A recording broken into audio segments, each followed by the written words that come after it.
관심 많은 도마. 네, 오늘은 좀 S&P 500 관련해서 최신 연구 결과 하나가 나온 게 있는데 이게 생각보다 좀 충격적이기도 하고 또 되게 흥미로운 대목이 많아서 좀 말씀을 드리려고 합니다. S&P 500에 대해서 대부분 다 아시겠지만 한 번만 다시 이제 설명을 드리자면 이제 미국의 1위부터 500개 기업을 모아놓은 인덱스 펀드이고요. 역사적으로 이제 가장 확실하게 장기 우상향을 한 펀드입니다. 그래서 이렇게 복리 수익률을 보면 연 9에서 10%를 왔다 갔다 하죠. 이게 이제 서울 강남 아파트값 상승률보다 높았습니다. 그래서 이제 많은 분들이 장기 투자할 때 꼭 S&P 500을 넣으시곤 합니다. 저도 이제 여러 영상들을 통해서 S&P 500에 왜 일찍 투자해야 되는지에 대해서 되게 많이 말씀을 드렸고요. 물론 떨어질 때가 없진 않죠. 이런 식으로 떨어질 때가 없진 않지만 이 모든 하락장을 다 이겨내고 꾸준히 올라가고 있습니다. 예, 근데 이제 S&P 500을 좀 싫어하시는 분들도 많아요. 정확히 얘기하면 S&P 500보다 더 수익을 잘 낼 수 있다. 그런 마음에서 이렇게 테슬라 같은 개별 주식에 투자해서 진짜 뭐 높은 수익을 낸다거나 아니면은 이제 펀드 매니저가 운영하는 그런 펀드에 투자해갖고 이런 식으로 쭉 올라가는 그런 거를 이제 목표로 하시기도 하고 뭐 개인의 선택입니다. 개인의 선택인데 이제 오늘 이제 말씀드릴 내용은 뭐냐면요. 이게 이제 S&P라는 이제 신용평가사에서 나온 2024년 중반에 나온 보고서인데요. 딱 봐도 똑똑해 보이죠? 이런 사람들이 낸 최신 보고서예요. 한 20-30페이지 정도 되는데 이게 뭐 다 제가 정리를 할 수는 없고 S&P 500 관련해서 좀 인사이트를 얻을 만한 부분만 좀 발췌를 해서 요약을 해봤습니다. 일단 먼저 알아야 될 용어가 뭐냐면요. 벤치마크라는 용어입니다. 이 벤치마크라는 건 뭐냐면 비교 기준이 되는 지수라는 의미거든요. 그러니까 S&P 500이나 나스닥 같은 거를 벤치마크로 많이 활용한다 이렇게 얘기를 하는데 이게 뭐냐면 예를 들어서 펀드 매니저가 운영한 어떤 펀드가 있을 수 있잖아요. 근데 이 펀드가 지난 12개월 동안 19%가 올랐습니다. 그러면 엄청 잘한 거잖아요. 엄청 잘한 건데 근데 만약에 그 기간 동안 S&P 500이 23%가 올랐다면 그러면 사실 시장 지수보다 마이너스 3% 하회한 거죠. 그러면 이거를 잘 했다고 보기 어렵습니다. 시장이 엄청 좋았는데 시장만큼 따라가지 못하게 되는 거죠. 그래서 어쨌든 이런 벤치마크가 다른 액티브 펀드가 얼마나 잘했는지를 평가하는 그런 기준선이 되는 겁니다. 그래서 이제 이 연구에서 먼저 분석했던 게 뭐냐면 대형주가 포함되어 있는 인덱스 펀드, S&P 500 같은 것과 그 다음에 펀드 매니저가 운영한 액티브 펀드 이 두 가지의 성과를 비교했습니다. 보면요. 좀 어려울 수 있는데 그냥 아주 간단하게 얘기하면 인덱스 펀드보다 수익률이 낮은 액티브 펀드가 얼마나 되느냐를 이제 본 거예요. 근데 여기서 가장 주목해 봐야 될 건 뭐냐면 요겁니다. 요거 보이시죠? 만약에 이렇게 10년 동안 투자했을 때 해외 주식에 대해서도 펀드 매니저가 운영한 액티브 펀드가 있을 것이고 S&P 500이나 S&P 500 월드 인덱스 같은 그런 인덱스 펀드가 있을 거 아니에요. 근데 이 인덱스 펀드보다 수익률이 낮은 액티브 펀드의 비율이 몇 프로냐면 90%가 넘습니다. 네. 이 90%가 넘는다는 얘기는 100개가 있으면은 90개의 해외 주식 관련 액티브 펀드는 인덱스 펀드를 못 따라간다는 얘기입니다. 한 10개 정도만 인덱스 펀드를 이긴다는 얘기죠. 수익률에서. 좀 더 이게 자세하게 제가 갖고 왔는데요. 아까 말씀드린 것처럼 인덱스 펀드보다 수익률이 낮은 액티브 펀드의 비율, 그러니까 얼마나 못했냐를 따지는 건데 2024년 상반기 성과를 보면요. 미국에서도 액티브 펀드가 있을 거잖아요. 미국의 액티브 펀드가 S&P 500보다 못한 게 57%, 그러니까 절반 이상이 S&P 500보다 못한 거죠. 그 다음에 유럽에서 운용하는 미국 액티브 펀드가 있을 거 아니에요. 뭐 유럽의 펀드 매니저들이 운영을 하겠죠. 그게 S&P 500보다 더 못한 게 75%. 일본 같은 경우는 77%, 캐나다 같은 경우는 75%. 그러니까 2024년 딱 상반기만 떼어놓고 봤을 때 S&P 500을 이긴 게 뭐 유럽이나 일본이나 캐나다는 25%가 채 안 되는 거고 미국 같은 경우는 거꾸로 뒤집어서 보면 한 43% 정도가 이제 S&P 500을 이긴 거죠. 절반이 안 되는 겁니다. 그리고 이제 더 충격적인 건 장기 성과죠. 이제 아까 초반에도 제가 말씀을 드렸지만 만약에 5년 동안 이렇게 봤을 때 인덱스 펀드보다 못한 액티브 펀드의 비율이 미국 같은 경우는 77%, 유럽은 93%, 일본은 90%, 그다음에 캐나다는 96%. 거의 다 S&P 500보다 못한 거죠. 그리고 만약에 10년이다.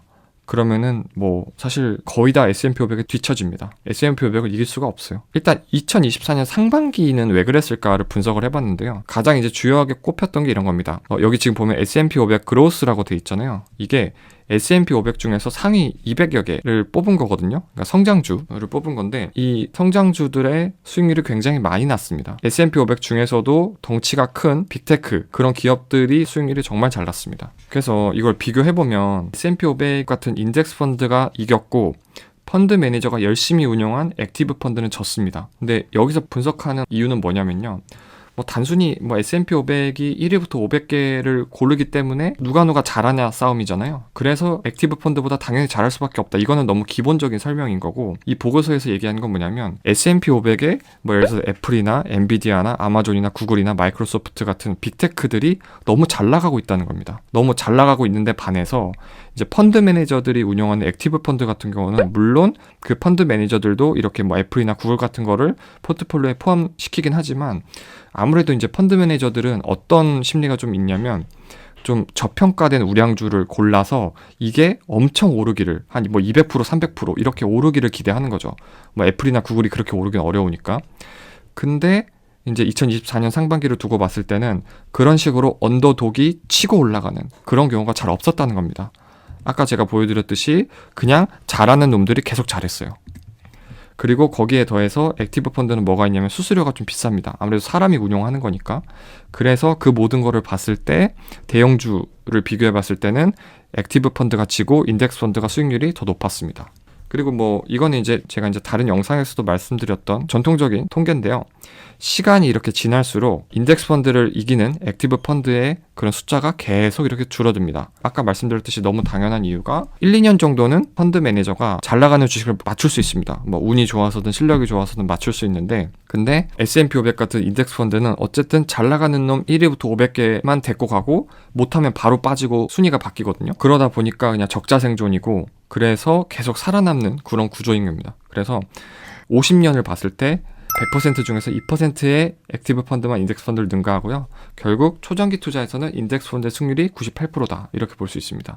그러니까 연금 계좌에서 개별 주식이 아니라 S&P 500이나 나스닥 같은 인덱스 펀드 그 위주로 가는 게 당연한 거죠. 근데 이제 약간 특이한 건 뭐냐면 소형주 중심으로 했을 때는 조금 달라집니다. 소형주에서도 이 인덱스 펀드와 액티브 펀드를 비교했거든요.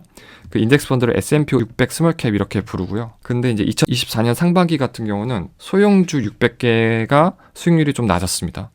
아까 보여드린 이 S&P 500 그로스 상위 200개랑 비교했을 때는 사실 차이가 굉장히 많이 나죠.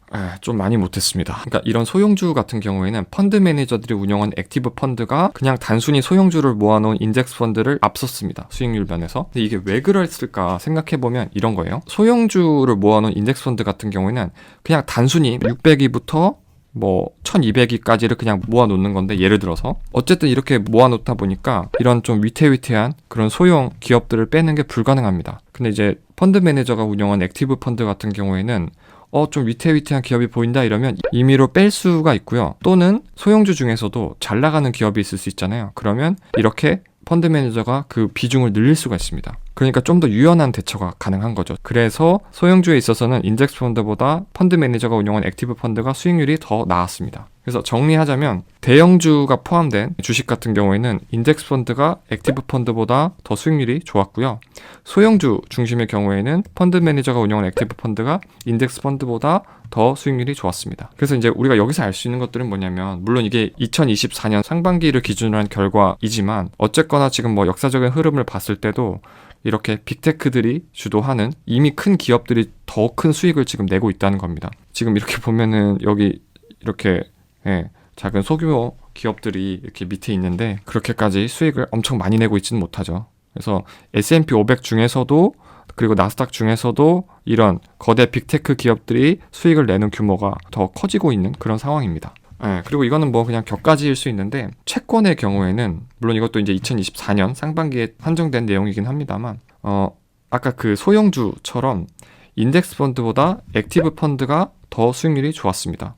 그러니까 왜 그랬는지 보니까 펀드 매니저들이 그러니까 조금 공격적으로 투자를 하는 성향이 있잖아요. 아무래도 이제 시장 수익률, 벤치마크보다 더 높은 수익률을 가져가야 되니까 그래야 본인도 이제 보너스를 받고 높은 수수료에 대한 어떤 보답을 고객에게 해야 되니까요. 그래서 이 하이힐드 채권이라고 조금 위험한 채권들 하지만 이제 이자를 많이 주는 그런 채권들을 투자를 했고 그게 되게 성공적이었습니다.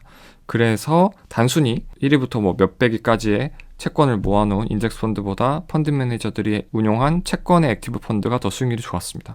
근데 이거는 뭐 항상 그런 건 아닌 것 같고요. 이것도 장기적으로 가면은 인덱스 펀드가 좀 더 좋은 성과를 보입니다.